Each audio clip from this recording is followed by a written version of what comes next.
आधी रात को गांव की सड़क पर एक बैलगाड़ी जा रही थी। कुछ दूर जाकर वो एक खेत के किनारे रुकी और उससे एक युवती उतरी। तभी उसे बैलगाड़ी के चलने की आवाज आई। चालक गाड़ी। वो लोग उसे बिना लिए ही वहां से चल चुके थे। रुको, मेरे लिए रुको। उसने सुनसान सड़क से हटकर खेत के पास खड़े रहना उचित समझा। तभी उसने पास से आ रहे कुछ लोगों के बात करने की आवाजें सुनी। दो लोग मिलकर एक आदमी को बुरी तरह पीट रहे थे। देखते ही देखते उन लोगों ने उसको बड़ी बेरहमी से मार डाला। अनजाने में उसने कुछ ऐसा देख लिया था जो उसे नहीं देखना चाहिए था। कुछ समय बाद दिसंबर का सर्द महीना था। काली अंधेरी रात के आगोश में धीरे धीरे हवा की लहरें आ रही थी। उस दिन हरिलाल अपने घर से दूर खेत में खटिया पर सोने की कोशिश कर रहा था। न जाने क्यों इस साल भी फसल यूं ही बर्बाद हो गई। इतना जतन किया फिर भी बिना किसी वजह फसल खराब हो गई।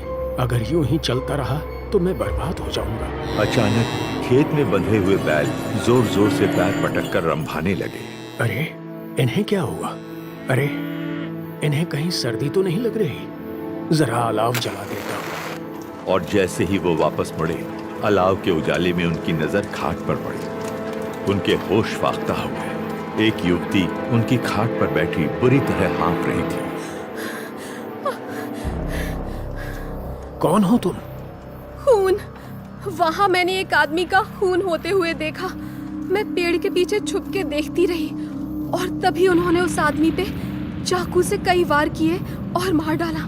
आपके खेत से कुछ दूरी पे जो इमली का पेड़ है, उसके नीचे उस लाश को गाड़ दिया। हरिलाल ये सुन के हक्का बक्का रह गया, पर उसने उस युवती को आश्वस्त किया। आप डरिए नहीं, यहाँ आपको कोई खतरा नहीं है। आपका नाम क्या है और किस गांव की रहने वाली हैं? मेरा नाम ज्योति है। मैं पास के वर्धा गांव की रहने वाली हूँ। वहाँ के जमींदार किशन चंद की पत्नी हूँ। मैं पास के गांव की एक शादी में आई थी।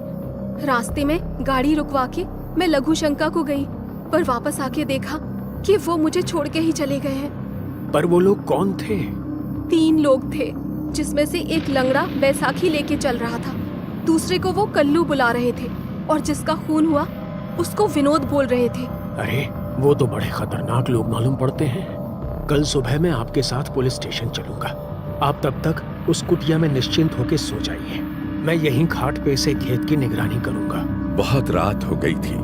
हरिलाल के आश्वासन को मानते हुए वो युवती उस कुटिया में सोने चली गई। सूरज सर पर चढ़ाया था।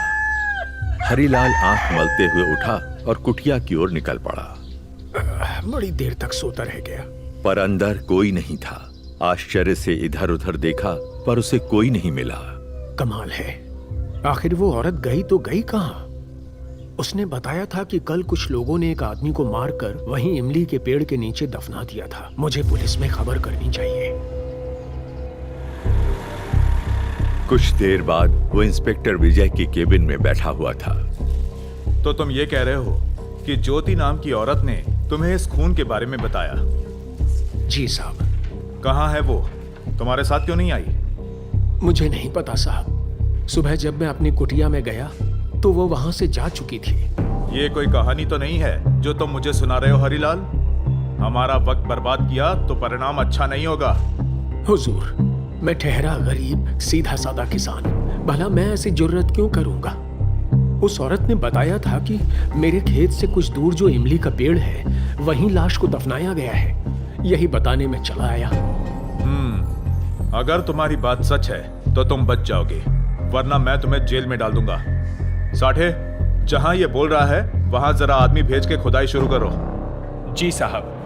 हरिलाल की बताई हुई जगह पर साठे और अन्य पुलिसकर्मियों ने खुदाई का काम चालू करवाया। पता नहीं कहां से ये हरिलाल सुबह सुबह आ धमका। मुझे तो लगता है ये सब इसकी मनगढ़ंत कहानी है। काफी वक्त बीत जाने के बाद भी कुछ हाथ नहीं लगा। मेरा शक सही निकला। ये हरिलाल बस पट्टी पढ़ा रहा था, कोई खून नहीं हुआ है। तभी एक मजदूर चिल्लाया, साहब ये देखिए, खुदाई में जो निकला था उसे देख के सभी अचंभित रह गए। गड्ढे में एक मानव कंकाल पड़ा हुआ था।